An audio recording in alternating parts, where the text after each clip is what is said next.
नमस्कार दोस्तों, विजय लक्ष्मी क्लासेस से मैं हेमंत कश्यप स्वागत करते हैं आपका बल एवं गति के इस तीसरे वीडियो में। इससे पहले हमने बल एवं गति के 2 वीडियो और बना चुके हैं। ये हमारा तीसरा वीडियो है। अगर आपने वो वीडियो नहीं देखा है तो प्लेलिस्ट में जाके पहले वो वीडियो देख लीजिए, क्योंकि वो अब जैसे समझ लेंगे तो उसके बाद ये समझना आपके लिए थोड़ा आसान हो जाएगा। तो चलिए शुरू करते हैं हम आज का पहला चैप्टर, संवेग संरक्षण।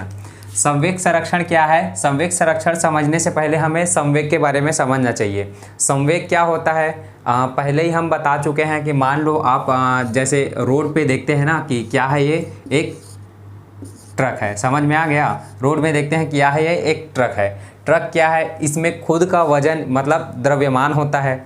इसके अलावा क्या होता है, अगर इसमें द्रव्यमान होता है और ये चलने लगे तो इसमें क्या आ जाता है, फिर वेग आ जाता है। तो अगर इसमें पहले ही क्या है, इसका द्रव्यमान है और जब ये चलने लगे तो इसमें क्या आ जाता है, वेग भी आ जाता है। तो द्रव्यमान और वेग ये दोनों जब मिल जाते हैं तो इसको क्या बोला जाता है, संवेग बोला जाता है। समझ में आ गया?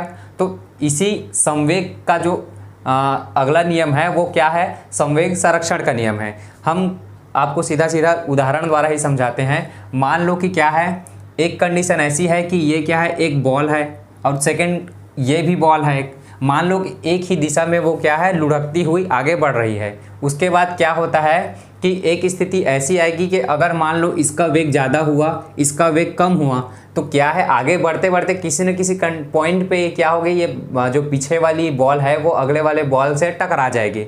समझ में आ गया? तो टकराने के बाद इन लोग का क्या है, जितना भी संवेग रहेगा टकराने से पहले जो ये बॉल का संवेग रहेगा उसके बराबर रहता है। ये किसके हिसाब से बराबर रहता है, संवेग संरक्षण के नियम के हिसाब से। तो मेरा कहने का मतलब ये है कि संवेग संरक्षण के नियम में टक्कर के पहले और टक्कर के बाद दोनों ही कंडीशन में संवेग क्या होगा, बराबर होगा। समझ में आ गया? इसी को क्या कहते हैं, संवेग संरक्षण का नियम कहते हैं। अब इसका हम थोड़ा सा सूत्र देख लेंगे। संवेग संरक्षण का जो सूत्र क्या है, MA/UA plus MB/UB is equal to MA/VA plus MB/VB। अब देखिए ये संवेग संरक्षण का सूत्र कैसे बना है उस पर ज़्यादा हम फोकस नहीं करते, क्योंकि कंपटीशन एग्जाम में ये इतना डीप जाएंगे ना तो आगे की पढ़ाई हमारी थोड़ी सी डिले हो जाएगी। समझ में आ गया? तो क्या है, हम सीधा सीधा सूत्र ही याद करना हमारे लिए ज़्यादा बेहतर है। तो एक बार सूत्र याद कर लिए, उससे संबंधित जो न्यूमेरिकल क्वेश्चन आ रहे हैं वो सूत्र में ही बनना है। सूत्र का खुद का एक कंडीशन है वो समझ लेंगे, उसके बाद हमारा सवाल बनाना बहुत आसान हो जाएगा। तो चलिए हम चलते हैं क्वेश्चन के ऊपर। देखिए एक क्वेश्चन है, एक उदाहरण है। 2 kg के एक पिस्टल से 20 ग्राम द्रव्यमान की एक गोली 150 मीटर पर सेकंड के क्षैतिज वेग से छोड़ी जाती है। पिस्टल के पीछे हटने के वेग का परिकलन करें। इसमें बोला क्या गया है, जब बंदूक से गोली छूटती है ना तो पिस्टल भी थोड़ा सा पीछे जाता है, मतलब बंदूक थोड़ा सा पीछे धक्का देती है ना, वो कितने वेग से पीछे खिसकेगी वो पूछा गया है। तो ऐसे टाइप के क्वेश्चन हमारे पेपर में बहुत ज़्यादा ही आते हैं, तो इसको थोड़ा ध्यान से देखिएगा कि ये कैसे बनता है। सबसे पहले हमें इसमें एक चीज़ समझ लेनी चाहिए कि इसमें एक तो बंदूक का द्रव्यमान होगा और एक किसका, गोली का द्रव्यमान होगा। उसके अलावा एक प्रारंभिक वेग होगा और एक क्या होगा, अंतिम वेग होगा। प्रारंभिक वेग अंतिम वेग के बारे में पिछले वीडियो में हम चर्चा कर चुके हैं, उसको एक बार थोड़ा सा देख लीजिएगा अगर समझ में ना आए तो। अभी हम देखते हैं कि जैसे इसका द्रव्यमान देखते हैं। तो बंदूक का द्रव्यमान जैसे हम क्या ले लिए, MA ले लिए, ठीक है। क्या ले लिए, MA ले लिए। कितना है बंदूक का द्रव्यमान, 2 kg, ठीक है। और इसका प्रारंभिक वेग, भाई बंदूक अभी चली नहीं होगी तो प्रारंभिक वेग क्या होगा, प्रारंभिक वेग 0 होगा। तो इसका प्रारंभिक वेग क्या आ जाएगा, UA बराबर 0, ठीक है। उसके बाद इसका जो अंतिम वेग क्या होगा, अंतिम वेग जितना बंदूक पीछे हटेगा वही इसका क्या हो जाएगा, अंतिम वेग। वही तो इसमें पूछा गया है, तो इसको क्या लिखते हैं हम, VA, ठीक है। तो VA हमको निकालना है, ठीक है। उसके अलावा दिया क्या गया है कि पिस्टल से 20 ग्राम द्रव्यमान की एक गोली छूटती है बोले हैं। तो M2 हमारा क्या हो जाएगा, गोली का द्रव्यमान, या MB बराबर कितना हो जाएगा, ये 20 ग्राम। इसके अलावा और क्या दिया है कि गोली 150 मीटर पर सेकेंड के वेग से छोड़ी जाती है। तो 150 मीटर पर सेकेंड आपका क्या हो जाएगा, ये आपका हो जाएगा अंतिम वेग, न कि प्रारंभिक वेग। प्रारंभिक अवस्था में तो गोली छूटी ही नहीं रहेगी, तब वो क्या कहलाएगी, प्रारंभिक वेग गोली की भी क्या हो जाएगी, 0 हो जाएगी। तो इसमें क्या लिखते हैं, u b बराबर 0, ठीक है। और अंतिम वेग गोली की क्या हो जाएगी, v b बराबर कितना है, 150 मीटर पर सेकेंड, ठीक है। ये अब इसमें देखते हैं M1 MB UA UB VA VB, इतने सारे डाटा हमारे ये सूत्र में पुटअप करने के लिए मौजूद हैं, ठीक है। इन्हीं से हमारा आंसर निकल के आने वाला है। अब इसमें सीधा सीधा हम इसको सूत्र में रखते जाते हैं। MA की जगह कितना आएगा, MA की जगह आएगा 2, ठीक है। UA की जगह कितना आएगा, 0, 2 गुणा 0, ठीक है, प्लस क्या रहेगा MB UB। MB कितना है आपका 20 ग्राम, ठीक है। तो हम यहाँ पे आपको एक बात बता दें कि जितने भी हम न्यूमेरिकल हल करने वाले हैं वो SI स्टैंडर्ड में करने वाले हैं। तो SI स्टैंडर्ड में द्रव्यमान के लिए क्या यूज़ करना रहता है, किलोग्राम, ठीक है। तो ये तो भाई ग्राम में है कि नहीं है, 20 ग्राम क्या दिया है, 20 ग्राम गोली का वजन दिया है, ठीक है। तो पहले तो हमको ये 20 ग्राम को किलोग्राम में चेंज करना पड़ेगा। आप एक बात अच्छे से ध्यान रखिए, अगर आप नया नया न्यूमेरिकल बनाना शुरू किए होंगे ना, तो इसमें आप फंसेंगे। 20 ग्राम को कैसे किलोग्राम में कन्वर्ट करना है या किलोग्राम को कैसे ग्राम में कन्वर्ट करना है। तो एक छोटा सा ट्रिक आप याद कर लीजिए। जैसे हम बता रहे हैं, अगर बड़े में बदलना हो ना, बड़े में, तो क्या करिएगा, आप भाग कर दीजिएगा, ठीक है। और छोटे में बदलना हो ना, तो आप क्या कर दीजिएगा, गुणा कर दीजिएगा, ठीक है। ये ट्रिक आप कहीं पे लिख के नोट करके रखिए, ये आपके एग्ज़ाम में बहुत काम आने वाला है। नहीं तो क्वेश्चन का सूत्र याद रहेगा, क्वेश्चन बनाने भी लग जाएंगे, यहाँ आके फंस जाएंगे, तो भी आपका ये आंसर नहीं होने वाला है, ठीक है। तो इसके लिए आप ये ट्रिक याद करिएगा।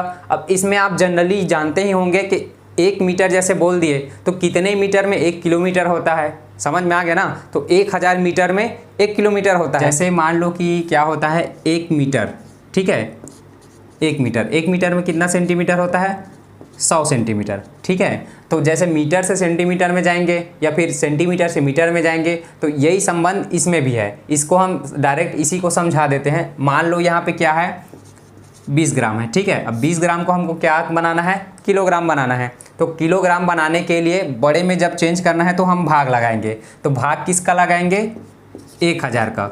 1000 का क्यों, क्योंकि भाई 1000 ग्राम मिल के ही तो 1 किलोग्राम होता है ना। तो बड़े में बदलने के लिए भाग लगाना है, भाग किसका लगाना है, 1000 का। 1000 ग्राम बराबर 1 किलोग्राम। तो यहाँ समझ में आ गया। अब ये 0 से 0 कट गया, 2 एकम और 2 पचासम, तो उत्तर क्या आ गया, 1/50। ये अब क्या हो गया आपका किलोग्राम, ठीक है। तो 20 ग्राम की जगह में अब यहाँ हम क्या लिखेंगे, 1/50 किलोग्राम, ठीक है। ये 1/50 किलोग्राम।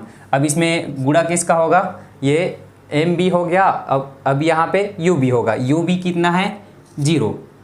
यहाँ तक क्लियर है। उसके बाद हम अदर साइड चलते हैं। अदर साइड में MA VA। MA आपका कितना है, 2, और VA कितना है, यही तो हमको निकालना है। तो VA की जगह में हम VA ही रहने देते हैं, ठीक है। इसके बाद क्या है, प्लस MB VB। MB का मान कितना है, 20 ग्राम या फिर 1/50 किलो। तो 1/50 किलो ही लिखते हैं। और गुना VB का मान कितना है, 150 मीटर पर सेकेंड। तो यहाँ पे क्या लिख देते हैं हम, 150 मीटर पर सेकेंड, ठीक है। अब इसको हल करते हैं। ये 2 गुना 0 कितना हो जाएगा, 0, ठीक है, प्लस 150 गुना 0, ये भी कितना हो जाएगा, 0। तो 0 + 0 क्या आएगा, 0 ही आएगा। तो डायरेक्ट हम 0 ही लिख देते हैं, ठीक है। अब यहाँ पे क्या आ जाएगा, 2 गुना VA, तो ये हो गया आपका 2VA, ठीक है। अब प्लस 1/50 गुना 150, यहाँ पे 50 एकम और 50 तिया, यहाँ क्या आ जाएगा, 3 आ जाएगा। तो +3। यहाँ तक क्लियर है। अब हमें क्या चाहिए, VA का मान चाहिए। VA क्या है, बंदूक के पीछे हटने की गति है, ठीक है। तो VA को यही 2VA को यहीं छोड़ देते हैं और 3 को उस साइड पक्षांतर कर देते हैं। तो ये 3 वहाँ पे जाके क्या हो जाएगा, ऋण 3 हो जाएगा, बराबर 2VA, ठीक है। अब 2B पक्षांतर हो जाएगा तो क्या हो जाएगा, ऋण 3/2 बराबर VA, ठीक है। तो 3/2 मतलब क्या होता है, ये 1.5, ठीक है। तो VA का मान कितना आ गया, -1.5। ये आपका क्या हो गया, उत्तर हो गया, ठीक, समझ में आ गया। अब यहाँ पे आप देखिए, सोचने वाली बात यह है कि इसका मान माइनस में आया है, मतलब बंदूक का वेग किस में आया है, माइनस में आया है। तो माइनस में इसलिए आया है कि इसमें एक कंडीशन ऐसी होती है कि जैसे आपने अक्षांश तो सुना होगा, है कि नहीं। एक तरफ क्या होता है, एक्स साइड होता है, एक्स साइड में जितने भी वैल्यू होते हैं वो प्लस में होते हैं। एक तरफ एक्स डैश साइड होता है, उसमें जितने भी वैल्यू होते हैं माइनस में होते हैं, लेकिन रहता सेम है। मैं एक बार बना के ही बता देता हूँ। जैसे कि ये आपका अक्षांश हो गया, ठीक है, ये एक्स साइड, ये एक्स डैश साइड हो गया। इसमें 1 2 3 ये सब किस में रहेगा, प्लस में रहेगा। इसमें 1 2 3 ये किस में रहेगा, माइनस में रहेगा। समझ में आ गया। तो ये जो बंदूक की गोली छूटने वाली और बंदूक पीछे हटने वाली सिचुएशन है ना, वो इसी से संबंधित है, डायरेक्ट आपके अक्षांश से। समझ में आ गया। तो इसमें क्या होगा, गोली कैसे होगा, गोली जाएगा आपका बाएं से दाएं। समझ लो ये गोली कैसे जा रही है, बाएं से दाएं। तो बाएं से दाएं जाने के लिए हर वैल्यू हमको प्लस में यूज़ कर रही है। समझ में आ गया। और बंदूक कैसे जा रही है, बंदूक जा रही है आपकी दाएं से बाएं। तो दाएं से बाएं जाने में हर वैल्यू हमको कैसे यूज़ करनी है, माइनस में यूज़ करनी है। समझ में आ गया। ये वैल्यू हमको यूज़ करनी है माइनस में, ठीक है। ये ट्रिक भी आप याद रखिएगा। अगर ये आपको याद नहीं रहेगा, ये सिचुएशन आपसे नहीं समझ में आएगा, ये सिचुएशन, तो आप किसी क्वेश्चन में फिर फंस जाएंगे। समझ में आ गया। यहाँ पे तो ऐसी वैल्यू दी है, मान लो किसी क्वेश्चन में ऐसा वैल्यू दिया हो कि आपका अंतिम वेग ही डायरेक्ट दिया होगा, दोनों साइड का, बंदूक का भी गोली का भी। तो अंतिम वेग जैसे दिया रहेगा ना, मान लो बंदूक के पीछे हटने की अंतिम वेग कुछ भी दिया रहे 5 मीटर पर सेकेंड जैसे, तो ये यहाँ पे 5 मीटर पर सेकेंड क्वेश्चन में दिया रहेगा, तो उसको आप डायरेक्ट 5 मीटर पर सेकेंड नहीं लिख सकते। क्यों, क्योंकि ये इस दिशा में क्या हो रही है, विस्थापित हो रही है। तो इस दिशा में जाएगी तो वो क्या हो जाएगी, माइनस हो जाएगी। तो क्वेश्चन बनाते समय जब हम इसका मान पुट करेंगे तो उसमें क्या लिखा जाएगा, -5। बस यही आपको ध्यान देना है। बाकी आपका संवेग संरक्षण का जितना भी क्वेश्चन है वो आपसे बन जाएगा, ठीक है। आइए अगला क्वेश्चन देखते हैं। 40 किलो द्रव्यमान वाली एक लड़की 5 मीटर पर सेकंड के क्षैतिज वेग से एक 3 किलोग्राम द्रव्यमान वाली स्थिर गाड़ी पर कूदती है, ठीक है। गाड़ी के पहिए घर्षण रहित हैं। गाड़ी की गति प्रारंभ करने की अवस्था में लड़की का वेग क्या होगा। मान लें कि क्षैतिज दिशा में कोई असंतुलित बल कार्य नहीं कर रहा हो। इसमें दिया क्या गया है, 40 किलो द्रव्यमान वाली एक लड़की है, ठीक है। आप इमेज देख के समझ लीजिएगा, ये क्या है, आपकी 40 किलो द्रव्यमान वाली एक लड़की है, ठीक है। 5 मीटर पर सेकेंड के क्षैतिज वेग से 3 किलो द्रव्यमान वाली स्थिर गाड़ी पर कूदती है। ध्यान रखिएगा, स्थिर गाड़ी पर कूदती है, ठीक है। तो इस लड़की की द्रव्यमान हो गई 40 kg और 5 मीटर पर सेकेंड के किससे, प्रारंभिक वेग से ये कूदेगी, ठीक है। 5 मीटर पर सेकेंड के प्रारंभिक वेग से किस में कूदेगी, ये जो 3 किलोग्राम द्रव्यमान वाली गाड़ी है ना, उसके ऊपर कूदेगी, ठीक है। उसके बाद क्या बोला गया है, गाड़ी के पहिए घर्षण रहित है। गाड़ी की गति प्रारंभ करने की अवस्था में लड़की का वेग क्या होगा। गाड़ी की गति प्रारंभ करने की अवस्था में, ये पॉइंट आप थोड़ा सा समझ लीजिए। गाड़ी की गति जब प्रारंभ होगी तो भाई जब तक गाड़ी की गति प्रारंभ होगी ये लड़की भी कूद के उसमें सवार हो जाए रहेगी, ठीक है। तो जब लड़की इसमें कूद के सवार हो गई है तो जितनी गाड़ी की गति रहेगी उतनी ही गति किसकी रहेगी, इस लड़की की रहेगी। समझ में आ गया ना। समझने वाली बात यहाँ पे बस यही है कि जैसे गाड़ी चलेगी जिस गति से, उस गति से क्या चलेगी, लड़की भी चलेगी। समझ में आ गया। अब इसको हम न्यूमेरिकल को करते हैं थोड़ा सा। इसमें दिया क्या गया है, दिया गया है ये एम ए कितना है, एम ए मान लेते हैं हम लड़की को, तो लड़की का द्रव्यमान 40 kg, ठीक है। तो यू ए कितना हो जाएगा, इसका प्रारंभिक वेग कितना हो जाएगा लड़की का, 5 मीटर पर सेकेंड, ठीक है। अब लड़की का अंतिम वेग ही तो निकालना है, तो वी ए कितना हो जाएगा, ये हमको निकालना है, ठीक। अब सेकेंड कंडीशन में जो गाड़ी है उसका वेग कितना हो जाएगा, एम बी बराबर कितना हो जाएगा, ये 3 kg, ठीक। और गाड़ी का प्रारंभिक वेग यू बी कितना हो जाएगा, 0, क्योंकि गाड़ी तो पहले खड़ी थी ना भाई, तो ये कितना हो जाएगा, ये 0, ठीक है। और वी बी कितना हो जाएगा, जब लड़की कूद लेगी एक साथ दोनों चलने लगेंगे तब का सिचुएशन है। तो जब एक साथ चलेंगे तो ये भी हमको नहीं पता है, ये भी हमको निकालना है।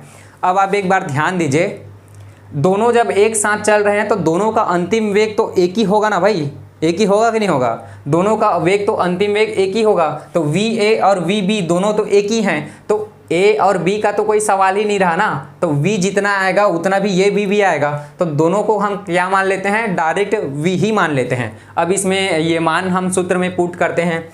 MA की जगह कितना आएगा? 40, ठीक है। और UA की जगह कितना आएगा? 5, ठीक है।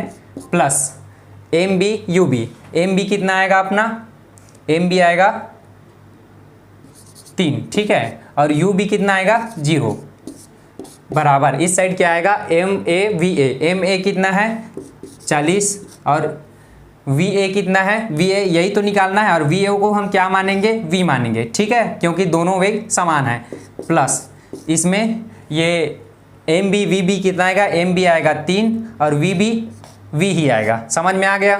तो ये 40 गुणा 5 ये हो गया 4 पंचे 20, 200, ठीक है। 3 गुणा 0 तो ये तो 0 ही है, बराबर 40 गुणा V ये हो जाएगा आपका 40V, और 3 गुणा V ये हो जाएगा आपका 3V। तो ये इधर देखिए आप 200 और 0 ये तो 200 ही होगा, ठीक है। और 40V और 3V कितना हो जाएगा आपका? 43V, ठीक है। V का मान हमको निकालना है, तो ये इसको हम कर देंगे पक्षांतर, तो ये हो जाएगा 200/43 बराबर V। अब V का मान कितना आ जाएगा? 40 चौक 40 40 4 बार में जाएगा, और ये एक पॉइंट लग जाएगा, तो ये हो जाएगा 28, मतलब हो जाएगा ये 65 एज इट इज, लगभग इतना ही आएगा। तो ये V का मान कितना हो जाएगा? 4.65, ठीक है। ये कैसे निकला?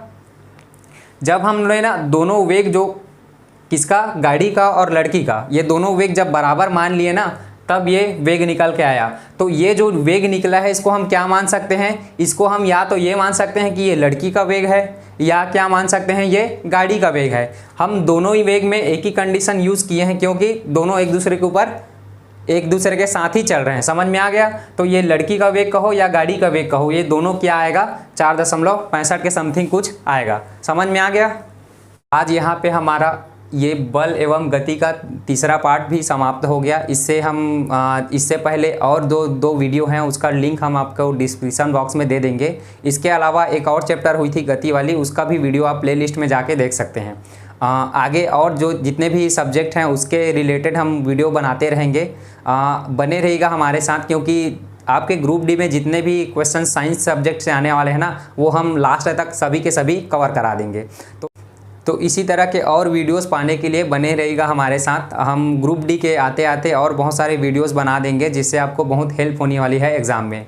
हमारा ये वीडियो पसंद आया होगा तो please like, subscribe and share ज़रूर कीजिएगा। तब तक के लिए धन्यवाद।